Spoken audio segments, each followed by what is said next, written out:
Adaram say, whenever I leave the house, and on whatever thing my eyes fall on,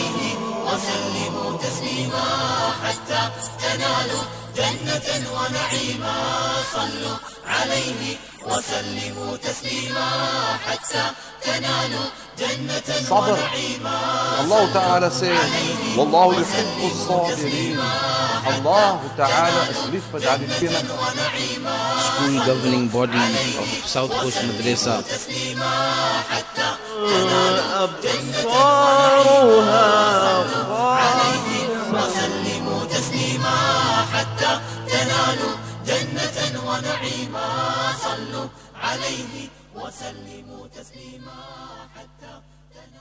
Assalamu alaikum wa rahmatullahi wa barakatuh. Very good day to you and welcome to Community Showcase. We're having a special feature as we chat to the Leadership College representatives here with the branch based out in Cape Town. And stay tuned as we find out more about the Leadership College. Alhamdulillah, a great school to be part of in the heart of Manenberg. So let's firstly introduce our guest. We have in studio Ashra and Sadiq. Assalamu alaikum to you. Alaikum assalam wa rahmatullahi wa barakatuh. Let's start with you, Ashra, as a founder and director of the Leadership College, commonly known as TLC here in Cape Town. Tell us about how this idea came about and looking at the school, the Leadership College. It sounds like some technicon, but it's an actual high school. Tell us a bit about that, inshallah. Okay, Khawa, I was a resident in Manenberg more than 40 odd years ago. And I went to my primary and high school in Manenberg. And at that time, we, our family, we were also from the affected with the Group Areas Act, where, you know, in the apartheid years. So we came from the District 6 area, and my father's business was there. And because we had to move, obviously the business was also gone. And we found ourselves in the heart of Manenberg, growing up. 7 children in a 2-bedroom flat, and it was tough. But alhamdulillah, Allah was great. We, all our children, all my siblings, they found themselves in good positions. And alhamdulillah, when I attended my primary school and went off to high school, my dream was always to be a pharmacist. But unfortunately, because of financial constraints, I couldn't pursue my career, and I was accepted when I finished matric. And I wanted to go and study. That was always my dream. I said pharmacy, but if I couldn't get in, then anything else. But I don't want to just drop out of school. I want to go and study. And alhamdulillah, when I finished matric, it was either nursing or teaching, as those were the only 2 careers at that time that you could get a state bursary for. And I then opted for teaching. And then in my first year of studies, I had to do an assignment on gangsterism and drugs. And I actually did my one-on-ones with some of these gang lords just to find out, you know, why are you doing this in these communities? You're destroying your own community. And to my surprise, many of these people didn't have role models in their lives. And the institutions that they attended, there was no real good education in those areas. And it always haunted me that something needs to happen, you know, maybe in the townships for those learners that is aspiring to become leaders one day. And after 30 years, alhamdulillah, this dream of mine, some people got on board with me, Dr. Maulana Ali Adam as the chairman. And alhamdulillah, we opened the first Leadership College in the heart of Manenberg. That was after we started recruiting learners from the townships, these aspiring leaders, into the good schools, and we've realized that many of them just become like the orphans of the institution.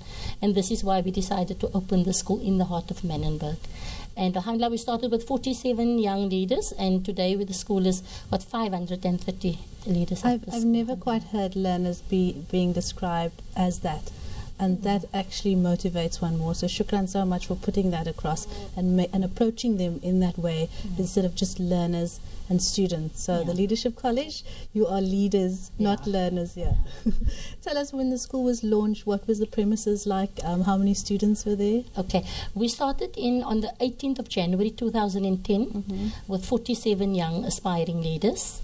And we were based at the back of the Menenberg Mosque, the Minarul Huda Masjid, with 3 classrooms. And then in 2012, the premises became too small. Initially, it was going to be an Islamic school only. But in the half of our first year, some congregation of the churches, they came to me and they said, you can't just do this for the Muslims. You need to open the doors for the non-Muslims also, because we also, our students are also in this area and we're facing the same challenges. And alhamdulillah, the second year we opened the doors for the non-Muslims. Amazing how you see the Muslims and the non-Muslims gel together. It's something that we've never dreamed that can happen in a school environment. And today we've got 530, and we also have a Hafid school that we started in this year in January, alhamdulillah. So even the hifz, it's very expensive if you go to a hifz school, and you see all the institutions is out of the area. So the bus fees alone is really, it's very challenging for these learners. And we've got it at the school, the hifz school, and we are from grade 8. Last year we had our first matriculants. So alhamdulillah, they did very well. We had one girl with 7 distinctions, and she's doing medicine at UCT, alhamdulillah. And also, success story. Yeah, so alhamdulillah, they're doing well. And we now also, inshallah, in next year, in January, we'll open a teacher training college for young aspiring teachers from the township areas, inshallah. Oh, brilliant. Just branching out and growing bigger and better. Shukran so much, Asha Nordin. Really appreciate, and I'm so glad that you started off of a bit of a history of where it all started. It takes you to your heart and to your core when you know where it comes from, alhamdulillah. I'm sure many Cape Townians can relate to it as well. So shukran. Sadiq, assalamu alaikum, welcome. Okay, so tell us your story, when you started, and where did you see yourself progressing to where you are now, alhamdulillah. Okay, and why you started, of course, at yes, TLC. Alhamdulillah. My story and the story of the Leadership College is very similar. Okay. I come from a very similar background where we used to, when I was little, we grew up stuff. Basically the same circumstances that the kids at, or the leaders at the Leadership College is faced with. And alhamdulillah, in 2006 I got an opportunity to go to attend Bishops in Rondebosch. I got a scholarship there to finish my matric. I played hockey, so I got scouted, and then I went to Bishops and I finished and I completed my One of the lucky ones. Yes, alhamdulillah. So that was a very big learning curve for me, coming from extreme poverty into extreme elitism. It was very difficult for me to fit in. And then in my first year, before that, I didn't actually know what I wanted to do. And then some person, I won't mention the person now, but some person came to me, and the person told me, look, what do you want to study? And I said, I want to become a sports psychologist. And then she asked me how long this is going to take. So I said, it's going to take 8 years for me to study. So then she spoke to me, and slowly but surely she persuaded me and convinced me to actually go into teaching. Okay. And then I registered at CPUT, and then in my first year, alhamdulillah, and this is when I started getting involved. I heard about the Leadership College. Shukran, Sadiq and Asha, for chatting to us. We'll speak more on the Leadership College after the short break. We have to play some ads, but we are featuring the Leadership College here on Community Showcase. Stay tuned. Don't touch that dial. صلوا عليه وسلموا تسليما حتى تنالوا جنة ونعيما صلوا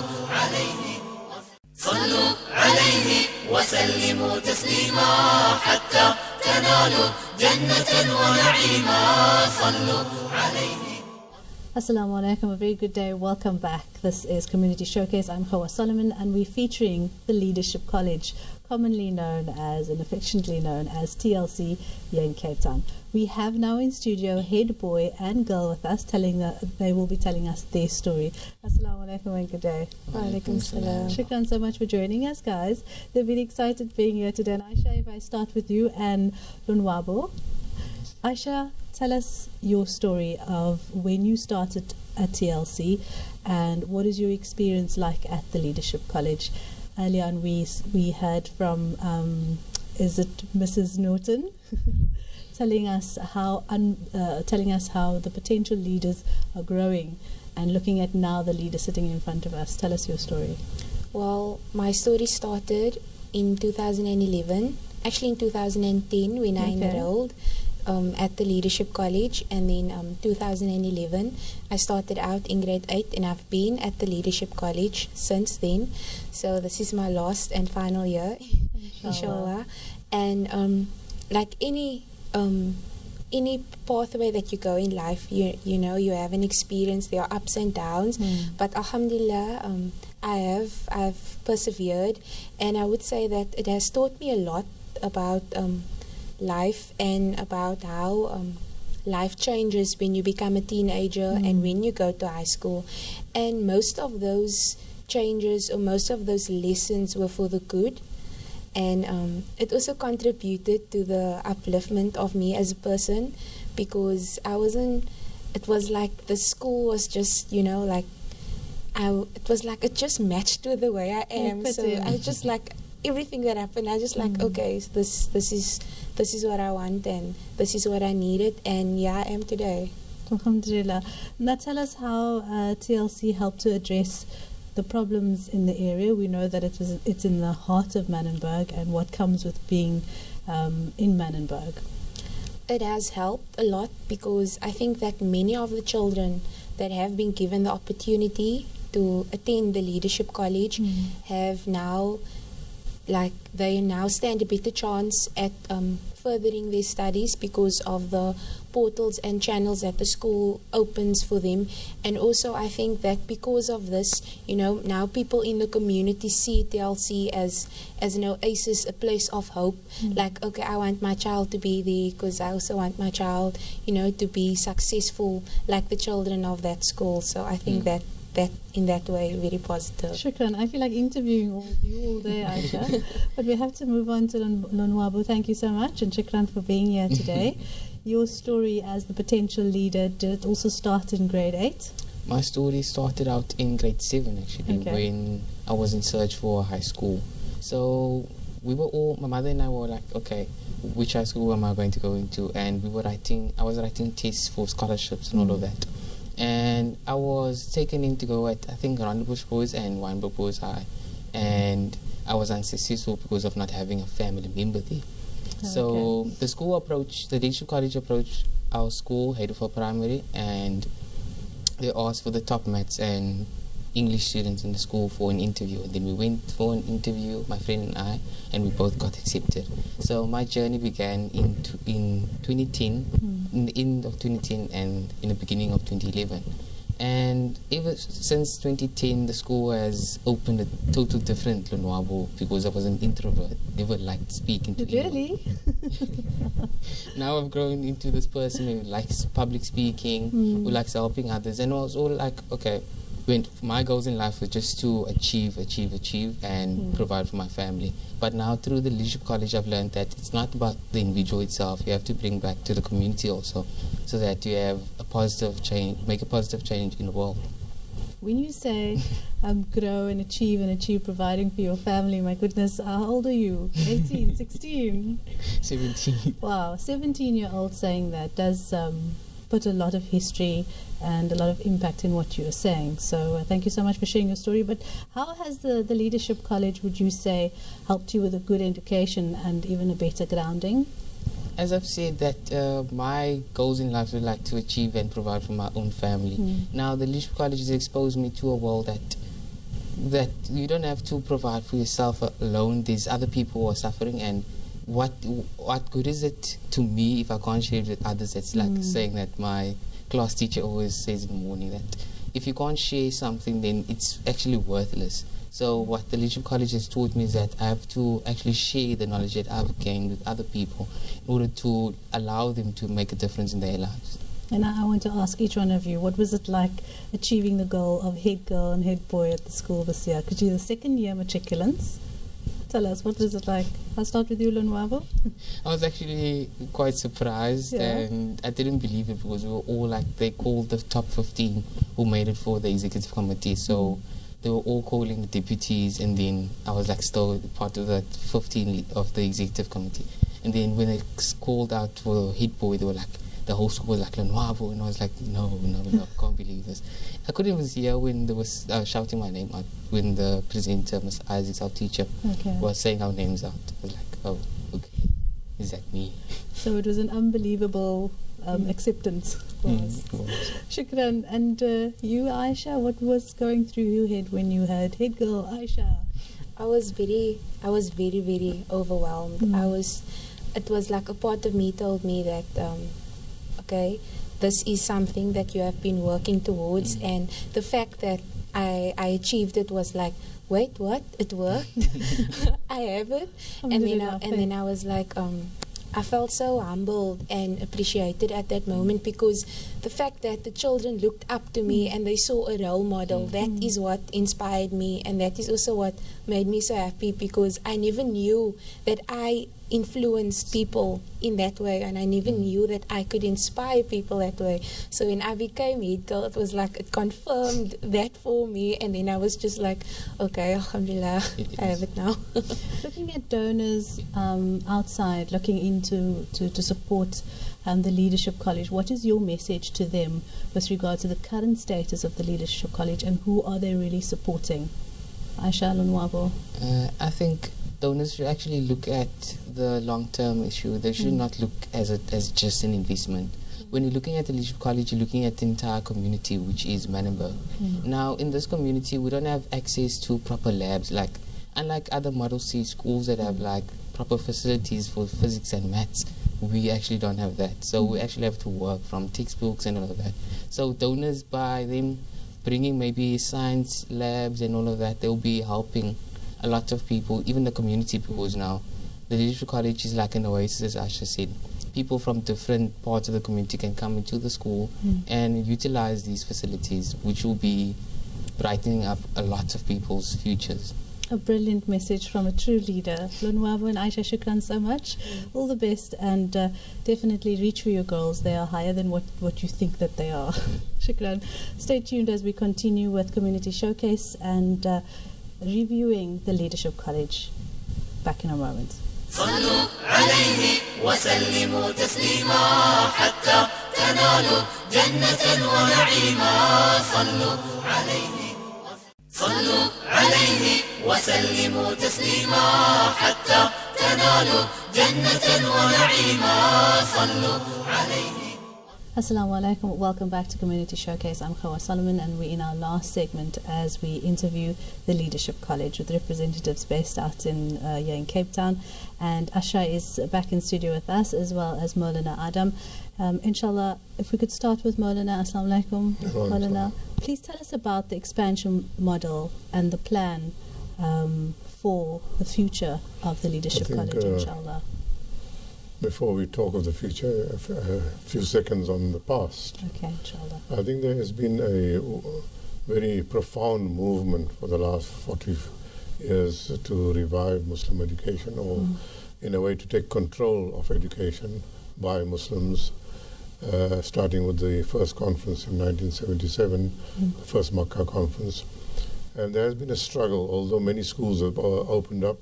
The first one was the one opened by Yusuf Islam in 1983 in London, known as the Islamia Primary School. And then we opened the Islamia College in Cape Town in 1984.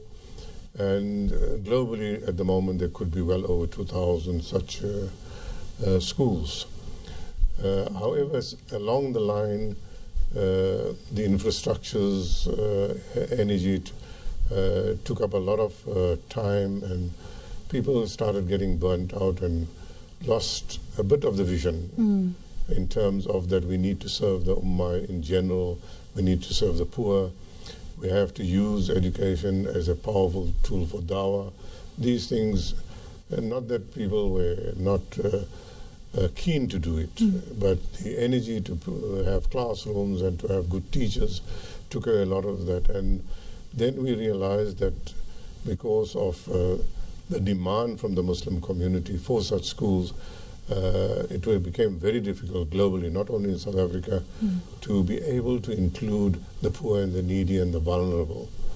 And somehow we struggled with this for several years, busing them in, trying different recipes. It was just not working. And then Mrs. Norton came up with the idea that, look, can't we take these good quality schools into the townships? And she took the plunge in 2009 to open the Leadership College in Manenberg, and we learned a lot. Personally, I've been involved almost 40 years in education, and what I've learned in these 3-4 years is profound. Firstly, poor children work much harder with very little inspiration that needs to be given to them. They are self-inspired, given the opportunity. What they lack is the opportunity and the ability to be able to do things by somebody providing them with access to quality education. And definitely free education was the solution, because they can't afford even the very little things. In the South African context, even R1 a day is too much for them, leave alone buying textbooks and having money for sandwiches and whatever one needs in school. So the recipe of the Leadership College of giving them, inspiring them to think as leaders, to think that they have potential, that they can unleash, all came together very beautifully. And I'm still learning from these children, the enthusiasm they express, the manner in which they can come to school smiling. And when you probe a little, and you, by knowing the background, you find they probably had just one slice of dry bread the night before. So it's that kind of background, but they've done remarkably well. And it's inspired us to take the leadership concept and make it a global movement. And I think the future for free education is a global one. And strangely, it's not just the Muslims. There's a global trend in all faith-based communities that we need to provide good education for all vulnerable children of whatever faith anywhere in the world. And I think the example that we have set is a very unique one. And the people that I know, Yusuf Islam, Abdullah Idris in the USA, Dr. Abu Sulaiman in Makkah, Saudi Arabia, Umar Kasuli, originally from Uganda, then Malaysia, then now in Riyadh. These are people that led this movement originally. And the late Professor Sayyid Ali Ashraf, well known in education circles. So I think we have found the recipe that they were looking for. By taking good quality education, freely provided, into the townships, I think we found the solution to make it a global revival movement, not just for the Muslim Ummah, because definitely our youth have been searching and looking, and they are extremely thirsty, and I think there is a solution now. Absolutely. Some profound words from Dr. Maulana Ali Adam, who is a founder of Islamia College and has driven this, and a little bit of deeper history, Ashra, goes into there. We want to chat more about the future quickly. We literally have just a few minutes left. But from your side, Ashra, looking at the growth and the current status of the school, what is needed, please tell us about that. Okay, the school is now grown into 5 schools. Alhamdulillah, we've got in Mitchell's Plain, we've got 1. Okay. We've got 2 in Manenberg. We've got a school in the Science Centre. It's a girls' Maths and Science Academy. And we've got 1 school in Johannesburg, in Edendale. The needs, we will always need, because like I say, all the schools are not free. What we do, we first go into the area and we do a survey to see if people can afford. It's not just like handing out freebies. And you know, the people has really regained their dignity. They will come to us and say, I'm a pensioner, but I can afford to pay 100 Rand a month towards something. So alhamdulillah, also when we need people to do things at school, like when we need plumbers and electricians, whatever, these people are skilled and they come and they assist the school, alhamdulillah. So for next year, what we need is scholarships. Yeah, these leaders at the schools, we need scholarships. We actually busy with a global drive for scholarships. For next year, we need 6 classrooms, and also we need to complete our Salahana at the school. Now, looking at the page 9, how can donors contribute towards that in bringing that dream, alhamdulillah, into a reality? Yeah, the scholarship program is, we've got a profile on the learner. You can either adopt a learner, a leader, we call it adopt a leader, or you can contribute something towards a leader. And for the Salahana and the construction work, we would appreciate if anybody can either come with materials or if they can assist us in any other way. And inshallah, looking forward to being part of that. If you are watching us right now and listening, the pledge line will be on very soon, and you can be part of that and the growth of the Leadership College. Dr. Maulana Adam, your last words quickly, 30 seconds to wrap up. Well, I'm actually very excited, and I feel South Africans should be proud of what has happened. We may have done it in Manenberg, the worst area probably globally in terms of gangsterism and drugs, and we are beginning to turn it around. It's very exciting to see the transformation taking place, and I'm convinced only Almighty Allah can make it happen, but I think 10, 15 years down the line, gangsterism and drugs will probably be a thing of the past in Manenberg. And that needs to go to South America and many, many other parts of the world, Southeast Asia, lots of places in Africa. And I think South Africa can, and South African Muslims in particular, can be very proud that if they come to the party and understand what we are doing, they will see that this is undoubtedly going to be a very powerful revivalist movement. I mean, and this definitely proves that the South Africans are the leaders, approaching our learners by saying that you are a potential leader and you are the leader, and already describing them as a diamond, as you said earlier on. They just need a little bit of polishing and rubbing up. Jazakallah khair to yourself, Mrs. Nordin, and Dr. Maulana Ali Adam, for the beautiful aspirations that we should all look up to, and please do continue it. And you, as the viewer, pledge on that pledge line, be part of it, and inshallah see the Leadership College grow from strength to strength. Let us be here in South Africa, in Cape Town, the tip of Africa, examples to the rest of the world. This is the Community Showcase as we featured the Leadership College. A very good day to you, and shukran so much for joining us. Wassalamu alaikum.